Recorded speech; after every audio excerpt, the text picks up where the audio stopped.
అందరికీ ఇక్కడికి వచ్చిన వాళ్ళందరికీ అభినందనలు, శుభాకాంక్షలు. అలాగే మీ అందరి తరపున పార్టీ కార్యకర్తలే కాకుండా జగనన్న అభిమానుల తరపున ఆయనకు శుభాకాంక్షలు. ఆయన 100 ఏళ్ల పాటు ఆయురారోగ్యాలతో ఈ రాష్ట్రానికి, భారతదేశానికి సేవలు చేసే విధంగా దేవుడు ఆయనకు పూర్తి ఆయురారోగ్యాలు ఇవ్వాలని, ఆశీస్సులు ఇవ్వాలని ప్రార్థిస్తున్నాను, కోరుకుంటున్నాను. భారతదేశానికే కూడా ఎందుకంటున్నానంటే, మన కుటుంబంలో ఒక వ్యక్తి పుట్టినరోజు అయితే ఒక మంచి మనిషిగా, అలాగే ఆ కుటుంబానికి సంబంధించిన సంక్షేమ సారథిగానో, తర్వాత భవిష్యత్తులో కుటుంబాన్ని పెద్దది చేసి దాని భవిష్యత్తుకు అండగా నిలబడే రకంగా ఎదగాలని కోరుకుంటూ ఆకాంక్షిస్తాం. దానికి అవసరమైన ఆయురారోగ్యాలు ఉండాలని కోరుకుంటాం. ఒక నాయకుడైతే ఆ నాయకుడు ప్రభావం ఎంత ఉంటుందో అంత ఇదిగా ఆయన ప్రభావం ఎలగాలని, ఆయనకు సంబంధించిన ఆయన భవిష్యత్తుడు అంత దేదీప్యమానంగా ఉండాలని కోరుకుంటాం. అదే ఒక మహానాయకుడైతే, జనం తలరాతలు మార్చే నాయకుడైతే ఆయన కలకాలం కుదిరితే 1000 ఏళ్ల పాటు ఆయనే ఉండాలని కూడా కోరుకుంటాం. ఎందుకంటే మానవ జాతి శతాబ్దాలు, సహస్రాబ్దాలు అంటే 1000 ఏళ్లలో, 1000 ఏళ్లలో నడుస్తున్నప్పుడు అంచెలంచెలుగా మహానాయకులు పుట్టుకొస్తారు. ఆ నాయకులు పుట్టుకొచ్చినట్టు ఎలా తెలుస్తుంది అంటే వాళ్ళ చర్యల ద్వారా, వాటి ప్రభావం ద్వారా తెలుస్తుంది. అట్లా నిలబడిపోయిన వాళ్లే చరిత్రలో, అలాగే పురాణ పురుషులుగా నిలబడిపోయిన వాళ్లే మనం ఈ రోజుకు తలుచుకుంటూ ఉంటాం. మనకు తెలిసిన భారతదేశ చరిత్రలో అయితే మహాత్మా గాంధీ గారిని, అంబేద్కర్ గారిని, పూలే గారిని, ఇంకా 100ల కొద్ది స్వాతంత్ర సమరంలో దేశవ్యాప్తంగా దేశాన్ని లీడ్ చేసిన నాయకులను అనుకుంటాం. స్వాతంత్రం వచ్చిన తర్వాత రాజకీయాలు నడపడమే కాకుండా దేశాన్ని, భవిష్యత్తును ఒక మంచి దిశగా నడిపే రకంగా, కలకాలం నిలబడే రకంగా నడిపిన నాయకులు, వాళ్ళని తలుచుకుంటుంటాం. సమకాలీన చరిత్రలో మనం వస్తే ఈ రోజుకి ఇది మనం ఉన్నాం కాబట్టి, మన కళ్ళ ముందు కనపడేవాళ్ళు కాబట్టి మనకు తెలియకపోవచ్చు. ఒక 10 ఏళ్ళు 20 ఏళ్ళు అయిన తర్వాత వెనక్కు తిరుగు చూస్తే ఆ రోజు అట్లా లేకపోతే ఈ రోజు ఇట్లేందేదే అని అనిపిస్తుంది. అప్పుడు విలువ తెలుస్తుంది మనకు. కొంతమంది వాళ్ళు ఉండగానే తెలుస్తుంది విలువ.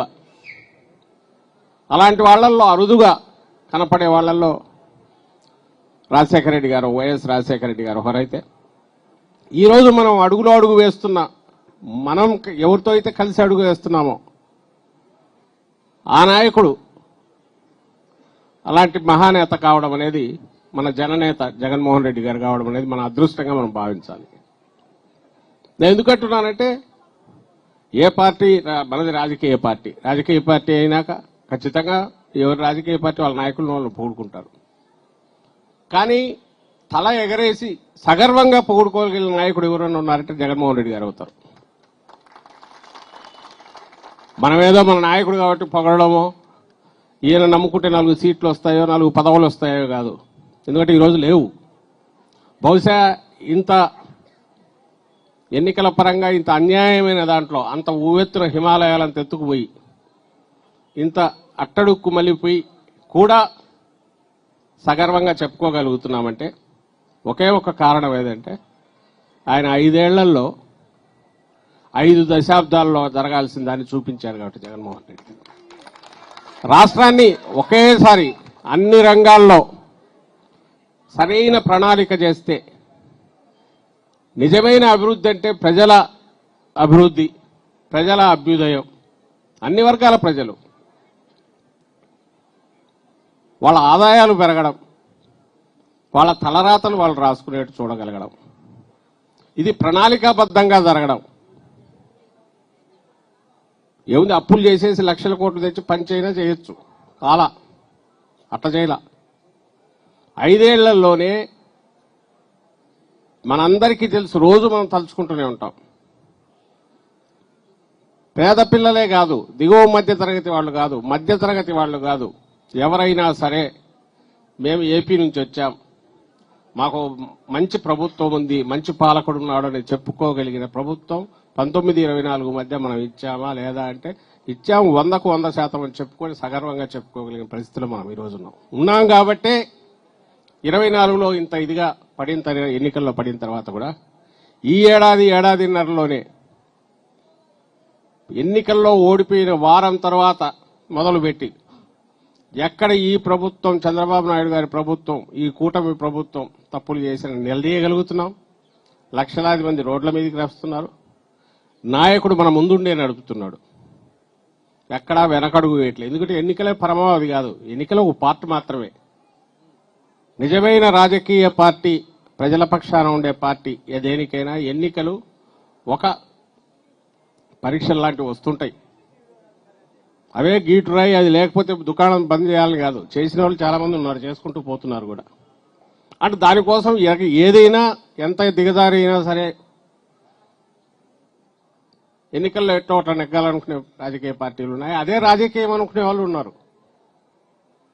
కానీ వైఎస్ఆర్ కాంగ్రెస్ పార్టీకి అది అలాంటి కాదు. వైఎస్ఆర్ కాంగ్రెస్ పార్టీకి ప్రజల అజెండానే మన అజెండా. ప్రజలకు సంబంధించిన ఆకాంక్షలు నెరవేర్చడం, వాళ్లతో అడుగులు వేయడం, వాళ్ళ సమస్యలను తీర్చడం, వాళ్ళ పక్షాన ఆలోచించడం. ప్రతి కుటుంబం కూడా నా కుటుంబం లాంటిదే, నా కుటుంబం ఎట్లా బాగుండాలనుకుంటానో వాళ్ళు అలాగే ఉండాలనుకోవాలి. అందుకోసం ప్రణాళికాబద్ధంగా వాళ్ళకు హెల్ప్ చేయాలి.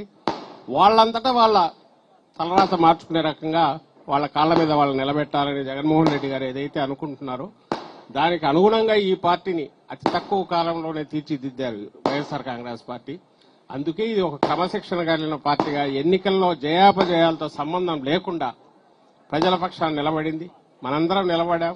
లక్షలాది మంది కార్యకర్తలు అదే క్రమశిక్షణతో నిన్నటికి నిన్న జరిగిన మన ప్రజా ఉద్యమాన్ని కూడా నిర్వహించాం. 1 కోటి సంతకాల సేకరణలో గాని, ప్రభుత్వ మెడికల్ కాలేజీల ప్రైవేటీకరణను వ్యతిరేకిస్తూ పోరాటం నెలల తరబడి జరుగుతున్న దాంట్లో కానీ ఈ రోజు సంస్థాగతంగా ఇంత బ్రహ్మాండంగా పార్టీ నిలబెట్టగలుగుతున్నారు. వీటన్నిటికీ మళ్ళీ కారణం ఇన్స్పిరేషన్, స్ఫూర్తి, ఒక క్రమశిక్షణ కలిగిన నాయకుడుగా జగన్మోహన్ రెడ్డి గారు దీన్ని నడపడం.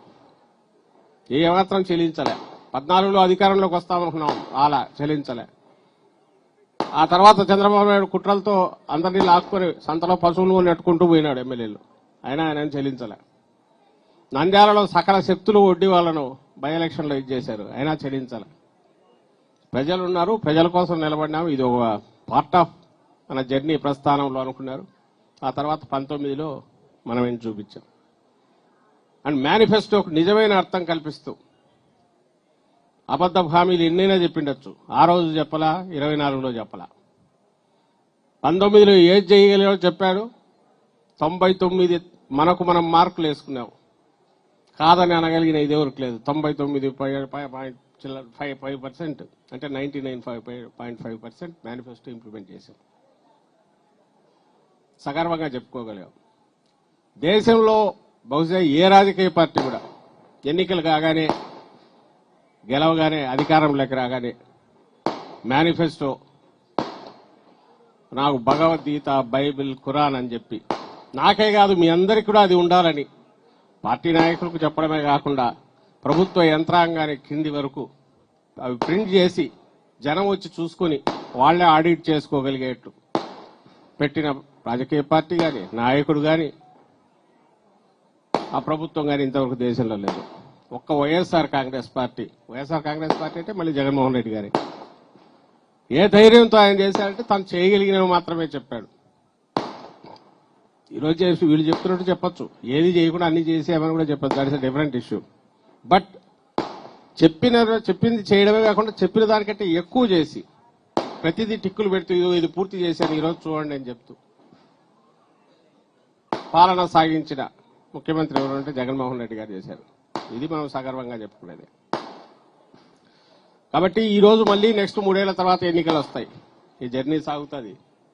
ఎన్నికల్లో ఈ రాష్ట్రంలో మళ్లీ అత్యధిక మెజారిటీతో 151కి మించి అప్పటికే డీలిమిటేషన్ అయితే 225 సీట్లు వస్తే 200 స్థానాలకు పైగా గెలిచి మళ్లీ అధికారంలో ఇక్కడ చేపట్టి ఏదైతే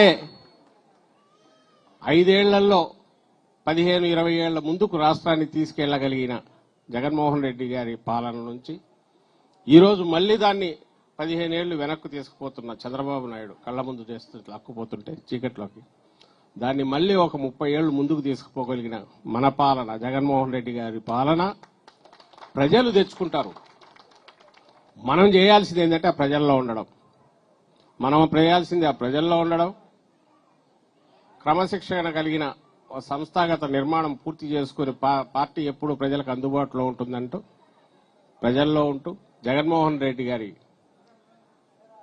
ఆయన ఏదైతే బాట పెట్టుకున్నారో నెక్స్ట్ 3-4 ఏళ్లకు దిశానిర్దేశం ప్రకారం మనం అడుగులేస్తూ పోతే ప్రజలు ఈ రోజే నిర్ణయించుకున్నట్టు మనకు ఎక్కడ చూసినా ఏ రోజు ఏ కార్యక్రమం చేపట్టినా వస్తున్న రెస్పాన్స్ బట్టి చూస్తే అర్థమవుతుంది. రాష్ట్రం నిర్ణయించుకుంది, ప్రజలు ఎదురు చూస్తున్నారు ఆ ఎన్నికల కోసం. వాటి రాగానే ఎప్పుడు వస్తే అప్పుడు 175 అయితే 151 కంటే పైన, డీలిమిటేషన్ అయ్యి 225 అయితే 200కు పైన స్థానాలతో మళ్లీ మనం రాష్ట్రాన్నిలో ప్రభుత్వాన్ని స్థాపిస్తాము. ఆ స్థాపించడం అనేది ఒక చారిత్రక ఆవశ్యకత. దానికోసం ప్రజలు ఇప్పటికే కృత నిర్ణయంతో నిశ్చయంతో ఉన్నారనే విషయం కూడా ఇప్పటికే తేట తెల్లమైందని చెప్తూ ఈ మొత్తం దీన్ని అలుపెరుగని యోధుడుగా నడుపుతున్న జగన్మోహన్ రెడ్డి గారు ఆయన ఆరోగ్యం ఈ సందర్భం ఏదైతే ఉందో ఆయన ఆయురారోగ్యాలతో 100 ఏళ్ల పాటు ఈ ప్రజలను, రాష్ట్ర ప్రజలను, దేశాన్ని, దేశంలో కూడా కీలక పాత్ర వహిస్తూ, దేశ రాజకీయాల్లో కూడా కీలక పాత్ర వహిస్తూ పార్టీని లీడ్ చేయాలని ఆకాంక్షిస్తూ మీ అందరి తరపున ఆయనకు మరోసారి జన్మదిన శుభాకాంక్షలు తెలియజేసుకుంటున్నాను. Happy birthday Jagananna. గట్టిగా హ్యాపీ బర్త్డే జగనన్న. ఇప్పుడు పేదలకి బట్టలు ఇచ్చే